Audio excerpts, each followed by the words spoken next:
Alô vocês, alunos e alunas do nono ano. E aí, pessoal, como é que vocês estão? Tudo tranquilo? Tudo bem com vocês? Pronto aqui para a nossa Lesson 7, nossa sétima aula remota aqui, pessoal, nossa sétima aula à distância. Muito bem, e hoje nós veremos o Present Perfect, nosso presente perfeito em inglês, certo? Pessoal, o Present Perfect costuma tirar o sono de muita gente, porém ele não é um assunto difícil. O que acontece é que ele não é um assunto para iniciantes, tá certo?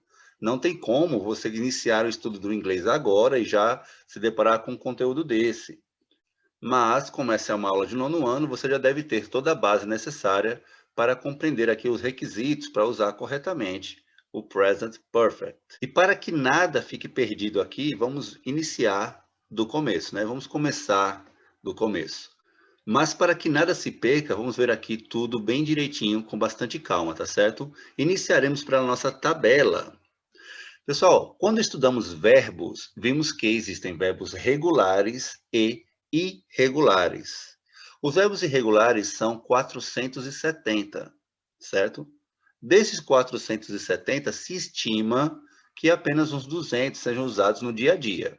Ou seja, não tem nada de outro mundo aqui, pessoal. São poucos verbos para a gente conhecer. Porém, entretanto, todavia, como eu acabei de dizer, eles são irregulares. Ou seja, vocês vão ter que aprender um por um, não existe uma regra. Vimos que os verbos regulares apenas se acrescenta ed ou de ou ied ao final. Aqui não. Aqui teremos que conhecer um por um. É aí que muita gente fica com dor de cabeça. Não precisa, pessoal. Vai necessitar sim de um pequeno esforço. Você vai ter sim que estudar a tabela. Porém, é uma coisa que depois que você faz, fica muito mais fácil. Depois que você aprender alguns dos verbos, não vou nem usar o nome decorar, tá certo? Que você decora as coisas aí para uma prova, depois esquece. Eu quero realmente que você aprenda. Se você pesquisar no Google sobre particípio dos verbos, você terá uma tabela igual a essa. O verbo vai aparecer no presente, no passado e no particípio. Quando falamos de present perfect, é este aqui que nos interessa, ó. É o particípio, tá bom? Como assim? Nós temos o presente não vamos usar, temos o passado simples, não vamos usar o particípio. Em português, para que a gente entenda, o que seria o particípio?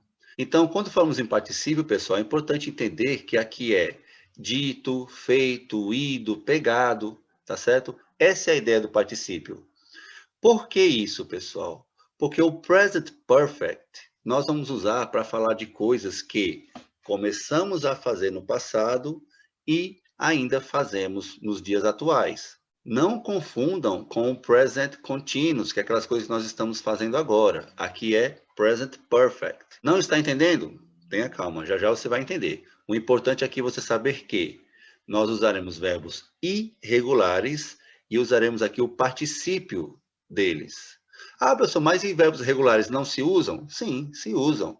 Mas só que acontece uma coisa muito legal com o verbo regular. O verbo regular, ele vai ter a mesma forma no passado e no particípio, sempre. Algumas vezes isso acontece com os irregulares, que nem aqui, ó. Said, said. Made, made. Já went, ó, virou go. Went, gone. Então não tem como aqui você seguir uma regra só, eles são irregulares, ok? Vamos passando aqui. Lembrando sempre dos nossos subject pronomes. Olha lá, I, you, he, she, it, we, you, they. Temos aqui nossa terceira pessoa, de azul, para mostrar aqui. E agora nós teremos o verbo, que será tido como verbo auxiliar, o verbo have. Quando eu falo de present perfect, e só quando eu falo de present perfect, o have passa a ser um verbo auxiliar, ele passa a fazer um papel de um verbo modal, tá bom? O que vai acontecer aqui então? Ó, esses verbos aqui que estão nessa terceira coluna, eles todos já estão no particípio, eles foram pegos lá na terceira colunazinha da nossa tabela, lembra? Então, se eu digo aqui, ó, I have done, eu tenho feito. You have spoken, você tem falado. He has sold, ele tem vendido. She has gone.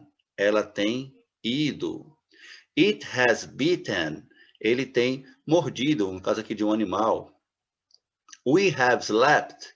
Nós temos dormido. You have stolen. Vocês têm roubado. E they have won. Eles ou elas têm vencido, têm ganhado. Tá certo?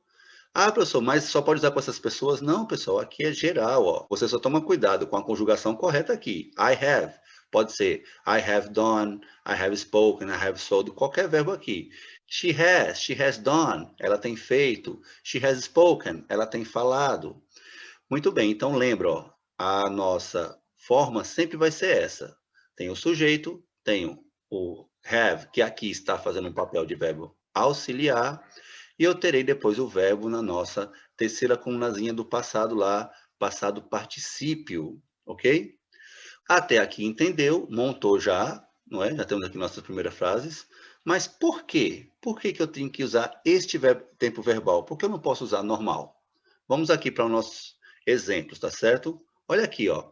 I live in London. I live in London. Eu vivo em Londres. Estou dizendo agora, nesse momento, eu vivo em Londres. Beleza.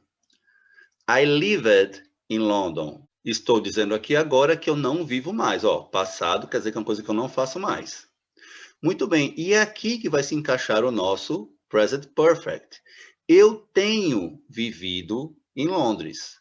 Ou seja, é uma coisa que eu comecei a fazer e ainda faço. Eu tenho vivido em Londres. Olha aqui, ó. Então, quando eu usar isso aqui, quando usar o present perfect, o have vai representar um verbo auxiliar e o live daqui, ele está no particípio. Ah, professor, mas aqui acabou com ed, justamente, porque este verbo é regular.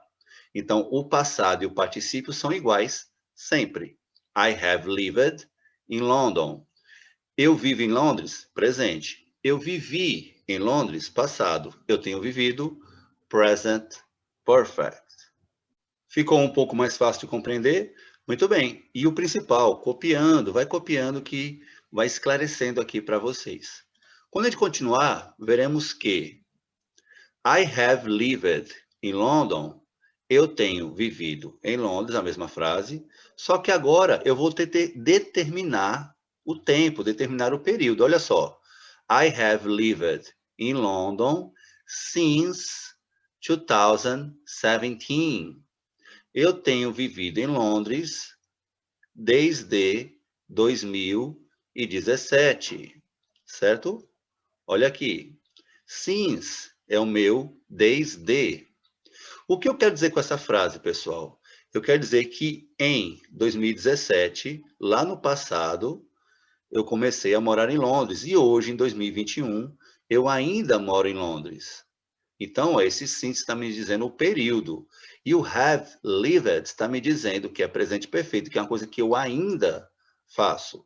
Comecei a viver lá em 2017 e vivo lá até hoje, até o ano presente, até 2021. Agora, vamos mudar aqui um pouquinho. A frase agora é I have lived in London since 2015. Eu tenho vivido em Londres desde 2015. Since é o meu desde, lembra? E posso dizer também, ó, I have lived in London for 6 years. Por 5 anos. Sempre que eu disser a data, disser quando foi, eu devo usar since, que é o meu desde. E sempre que eu me referir a um período de tempo, eu devo usar for, que é o meu por. Por isso que aqui, ó, for 6 years, por 5 anos. Pessoal, aqui nós já temos bem definido aqui o que é o nosso present perfect. O present perfect, ele vai falar disso aqui, ó, de coisas que eu fazia e ainda faço. Então, ó, eu vivo em Londres desde 2015. Eu vivo em Londres por 6 anos, certo? Essa é a grande definição. O grande problema aí é que às vezes a pessoa não sabe nem em que momento usar. Você vai usar nesse momento de falar de coisas que você começou a fazer e ainda faz. Há quanto tempo você estuda inglês? Você vai pegar quando você começou a estudar até os dias atuais. Ah, I have studied English since, eu tenho estudado inglês desde, Ou I have studied English for, ou eu tenho estudado inglês por, e dizer a quantidade de tempo, certo? Dessa forma aqui, pessoal, nós vamos usar o nosso present perfect. Muito bem, mais exemplos aqui para a gente praticar. I have waited for you since 7 o'clock. They have studied English since I was a boy. Vamos para a tradução, ó. Eu tenho esperado por você desde 7 horas, 7 em ponto.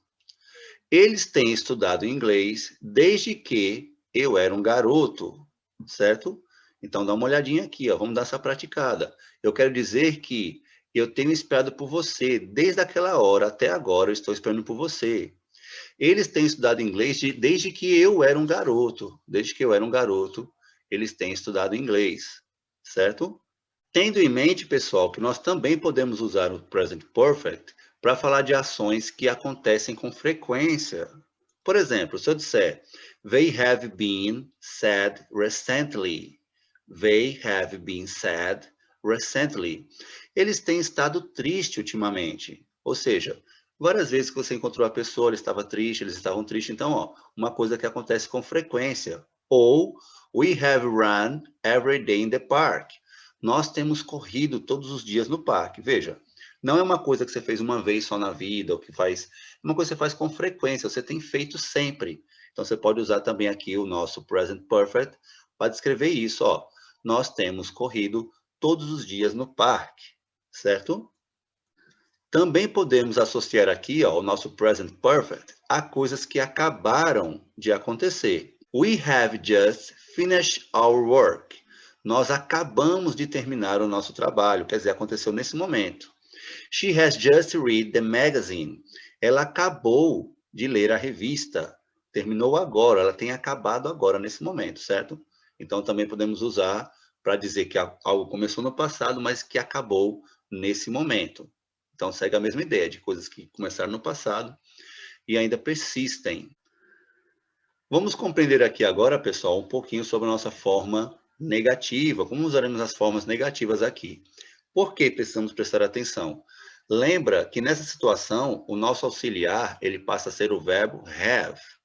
Então, o que acontece? Nada de don't, nem de doesn't, ok? O que nós usaremos aqui será hasn't ou haven't. Ah, pessoal, não entendi. Vamos lá, galera. O que é o don't? O don't nada mais é do que o do mais o not, ok? Porque o do é o nosso verbo aqui auxiliar. Só que em present perfect, o nosso auxiliar será o verbo have, ou até mesmo o verbo has, quando for terceira pessoa. O que nós podemos fazer aqui, então? Podemos juntar o have mais o not, vira haven't. E o has mais o not, vira hasn't. E aqui são nossas formas de negar. Então, como vai ficar a nossa frase? He has not, ou he hasn't, traveled to São Paulo. Ele não tem viajado para São Paulo. Veja, eu não estou falando se é uma coisa que fez uma vez na vida. Estou dizendo que ultimamente ele não tem ido para São Paulo. Não é uma coisa feita com frequência. I have not bought ice cream. Eu não tenho comprado sorvete. Eu não tenho feito isso com frequência. Lembra, pessoal, para negar, a única coisa que vai acontecer é que ou você acrescenta o not ao has ou have, ou vira hasn't e haven't, que é a forma mais comum você contrair. Por quê? Porque quando eu falo de presente perfeito, o have ou has se torna aqui o nosso verbo modal, nosso verbo auxiliar. Continua. Temos a forma interrogativa. Mais uma vez, se eu sei que o meu modal agora é have ou has, é ele que vai fazer a pergunta. Então, ele vem para frente, ó. Have you seen the rain? Have you seen the rain? Você tem visto a chuva, ok? Ou, has she danced every day? Has she danced every day? Ela tem dançado todos os dias, certo? Então, aqui, ó, temos a interrogação agora feita com a mudança de posição do nosso verbo have ou has. Pessoal, vamos aqui recapitular, tá bom? O que acontece? Por que o present perfect gera tanta confusão? primeiro, as pessoas não sabem a hora de usar. Vocês agora sabem, para falar de coisas que faziam no passado e ainda faz no presente. Um fato que eu posso usar aqui para ilustrar, por exemplo, você tem alguém que de fora que está aqui no Brasil. A forma correta de perguntar deve ser: How long have you been here in Brazil? Quanto tempo você tem estado aqui no Brasil? Porque a pessoa ainda está aqui, certo? Então, nós temos o costume de perguntar de formas diferentes. Nós sempre entendemos, poxa, se eu quero saber uma coisa que a pessoa ainda está fazendo, eu tenho que usar o present perfect. Tranquilo? Lembrar, a tabela é muito importante, a tabela dos verbos irregulares é muito importante. É importante que você solicite ao seu professor uma tabela dessa completa, certo? Com todos os verbos irregulares e que você estude. Aí não tem o que fazer, pessoal. Pegar a tabela e estudar, nada de decorar, aprender realmente o que quer dizer cada verbo e lá suas respectivas traduções. Você tendo domínio dos verbos irregulares, tendo domínio dos verbos no particípio, você conhecendo a regra aqui, que o have e has serão usados como os verbos modais, os verbos auxiliares, e você sabendo o momento correto de usar o present perfect, não vai ter nenhum erro, não tem como você errar. Tranquilo? No demais, galera, façam as suas atividades, não esqueça, é muito importante fazer todas as atividades. Se for sair de casa, máscara sempre, lave muito bem as mãos. Thanks for watching the video. I hope see you here at next class and see you later.